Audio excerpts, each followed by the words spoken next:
Sir ఒక ప్రశ్న ఉన్నదంటే కమ్యూనిస్టు పార్టీలు ఉదాహరణకు నితిన్ నబీన్ 45-50 ఏళ్ళ వయసున్న అతను అధికారంలో ఉన్న పార్టీ జాతీయ పార్టీకి అధ్యక్షుడు కాగలిగాడు. సరే ఆయన సామాజిక వర్గం ఏదో నాకు తెలియదు.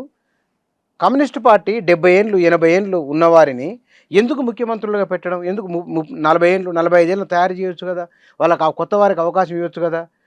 ఈ మధ్య ఎక్కడ ఒక వీడియోలో విన్నా నేను, ఎవరు మాట్లాడిందో అది, ఒక మీటింగ్ పెట్టుకుంటే కనుక మొత్తం 50 ఏళ్ళ పైబడిన వాళ్ళే ఉంటారు. అంటే కొత్త తరాన్ని ఎంకరేజ్ చేసి వివిధ రకాల పోస్టులు ఇస్తే నష్టం ఏమిటట?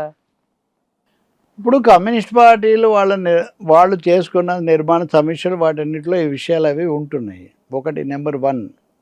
నెంబర్ 2, వీళ్ళని ఆకర్షించడానికి ఇప్పుడు ఆ పార్టీలు పెరిగే దశలో ఉన్నాయా? ఇప్పుడు అందరు చెప్తుంది ఏంటి, ఇప్పుడు ప్రపంచీకరణ, దాడులు, కులము, మతం ఇవన్నీ వాళ్ళ మీద ముప్పేట దాడిపై చేస్తున్నాయి. ముందు దాన్ని తట్టుకొని నిలబడమే ఒక సమస్య. చాలా దేశాల్లో పార్టీలు నిలబడలేదు.